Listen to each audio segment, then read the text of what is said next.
illegal implants, and ICT neural engineers. Human experimentation is by law required to have the permissions of the research subjects.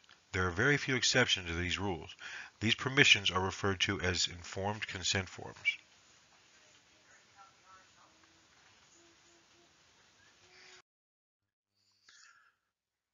The truth about the neurological research world is that they are capable of working miracles. The technology exists to allow disabled people with spinal injuries and neurological disorders to be able to walk again, restore sight, restore or give the ability to hear to the deaf, and to restore feeling, even the sensation of touch. None of these are science fiction. These are science fact. And these facts make the atrocities committed by licensed educators and neural researchers from both academia and the professional research world all the worse. Is it legal to implant human subjects without their knowledge and then use these neuroprostheses to terrorize these research subjects? Is it moral to use the law enforcement community to aid in creating paranoid delusional types of effect? Is it ethical research standards to forge informed consent forms, or to use illicit or prescription drugs to aid in hypnotizing victims into giving away all their possessions? Or to use post-hypnotic suggestion to cause people's lives to fall apart, using mind control to make people into criminals, or to initiate sexual contact via neuroprosthesis and frequency-based mind control.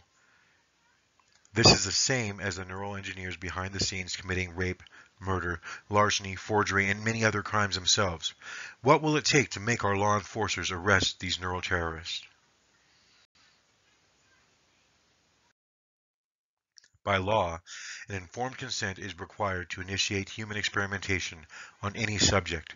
Claiming that drug addicts and the mentally ill are an opportunity for exemption from these lawful requirements does not make these claims true. These are images of a neural communication spike electrode, a brain signal processor, a radio transmitter receiver, and a pneumatic brain radio transsphenoidal injection implantation tube, the tool for implanting such devices without any major surgery. Brain radio transmits and receives signals of electric brain activity, influences consciousness and behavior by cognitive processes produced by a neurotelecontroller or neural engineer. It is common that the neurotelecontroller aims at copying the endogenic natural cognitive processes and then blends his own goals and choices into the consciousness of the target of electronic behavioral modification, electronic mind control, in manner most easily accepted and learned by the target.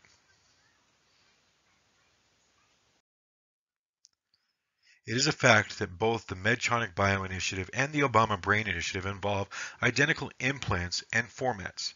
The Obama Brain Initiative is the Medtronic Bio Initiative, and both programs are very similar to the MK Ultra and Control Pro programs from the CIA and NSA. The Medtronic Bio Initiative is illegal in the U.S., as is the MK Ultra program and Control Pro.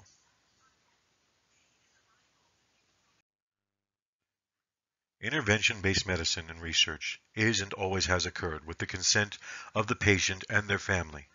In the event that a patient is found by a court of law to be unfit to make informed decisions, then with the law on their side, a doctor may treat a patient with just the consent of a family member. An affidavit signed by witnesses or family members accusing a person of mental illness or drug addiction is not enough to condemn a person to a chronic research program that involves the Air Force's and DARPA's silent speak technology used to mimic schizophrenia or to mind control research subjects into becoming victims.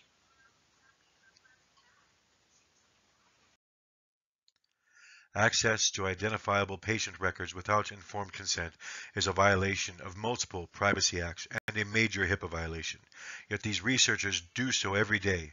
Kansas University, Wichita State University, Medtronic, Second Sight, Vision Tech, DARPA, including DARPA's Blackfin and DARPA's Silent Speak programs, the Mayo Clinic, the University of Pennsylvania, Cambridge University, Washington State University, Denver University, and many other research companies need to have the records of all the research data they have collected audited for informed consent paperwork, and the research subjects need to be contacted in person to be asked if they granted consent for this research to be collected.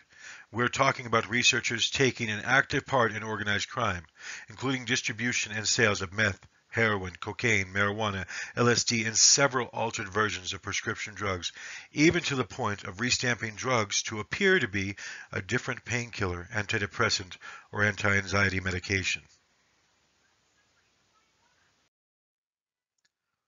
These are images of a consent form for surrogate decision makers from Kansas University Medical Center and Kansas University. These forms are very similar to other universities' consent forms. If you would take notice, they find that a person does not have to be asked or give their authorization if they are mentally ill, an infant child, or a person under 18, or a drug addict. These are the continued versions of that same form, pages 4 through 8. And if you notice, it does have a spot or location for the subject rights and withdrawal from the study. Of course, if the subject does not know they're in a study, then how can they ask for their study to stop? Target individuals, families, and businesses are not criminals. The research community has come up with a way of shielding themselves from prosecution by mimicking the past actions of the CIA and NSA programs, including partnering with local law enforcement to give a semblance of legitimacy to their illicit actions.